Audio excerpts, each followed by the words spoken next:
ایک عورت جس کی آنکھ میں بے حد درد تھا اور وہ درد اتنا بڑھتا گیا کہ ان کی بینائی جانے لگی۔ انہوں نے آنکھوں کا بہت علاج کروایا لیکن درد کی شدت میں اضافہ ہوتا گیا اور آنکھ کے گرد سیاہی پھیل گئی، یہاں تک کہ بعض طبیبوں نے انہیں لا علاج قرار دیا۔ اسی دوران ان کی ایک عزیز ان کے پاس آئی جو کہ کربلا کی زیارت پہ جا رہی تھی۔ اس عورت نے ان کو دیکھا اور اس کے دل میں بھی امام حسین علیہ السلام کی زیارت کا شوق پیدا ہوا۔ وہ اپنے طبیب کے پاس گئی اور ان کو جا کے بتایا کہ میں کربلا کی زیارت کے لیے جا رہی ہوں۔ ان کے طبیب نے ان کو خبردار کیا اور کہا کہ اگر انہوں نے سفر کیا تو یہ خدشہ ہے کہ ان کی بینائی مکمل طور پر چلی جائے گی اور وہ دیکھنے کے قابل نہیں رہے گی۔ اس مستورہ نے کہا اگر بینائی جانی ہی ہے تو کیا یہ اچھی بات ہے کہ میں امام حسین علیہ السلام کی زیارت کر رہا ہوں۔ ابھی ایک ہی منزل طے کی تھی، اس مستورہ کی آنکھ کا درد شدید ہو گیا اور وہ بے چینی کی حالت میں رہنے لگی۔ قافلے میں موجود تمام خواتین نے ان کو ملامت کی اور کہا کہ وہ ابھی واپس چلی جائے کیونکہ وہ اپنے آپ کو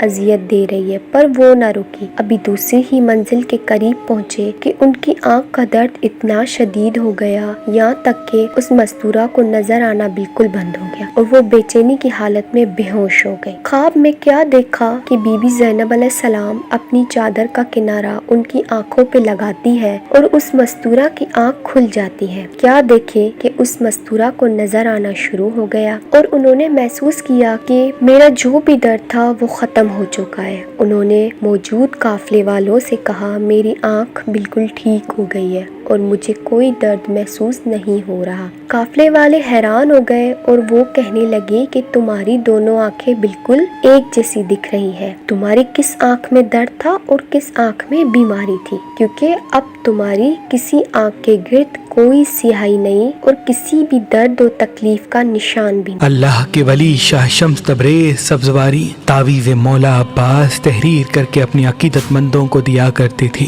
یہ تعویذ خاص اسم اعظم اور خاص وظائف سے تحریر کیا جاتا ہے جو آنے والے پورے سال میں انسان کو حضرت عباس کی ضمانت میں رکھتا ہے۔ نظر، حسد، جادو، تعویذات کے کوئی بھی اثرات اس انسان پہ حاوی نہیں ہوتے جس کے پاس یہ تعویذ مولا عباس ہوتا ہے۔ شاہ شمس کے بعد آپ کی اولاد سید صدر الدین، سید حسن کبیر الدین، سید تاج الدین، سید فاضل شاہ، حکیم سید فتح علی شاہ، حکیم سید غلام علی شاہ، بی بی باچا زادی اور تمام شمسی جعفری سادات آج بھی تعویذ مولا عباس تحریر کرتے آ رہے ہیں۔ تو ہم نے آپ کے لیے بھی یہ مولا عباس کا تعویذ تحریر کر کے رکھا ہے تاکہ آپ اس تعویذ سے فیض حاصل کر سکیں اور تمام بندشیں آپ سے دور ہو جائیں۔ مہربان اسٹونز کی طرف سے آج، کل اور پرسوں کسی بھی پتھر کے ساتھ یہ تعویذ مولا عباس فی سبیل اللہ حاصل کریں اور اپنے بازو یا گلے میں پہنیں۔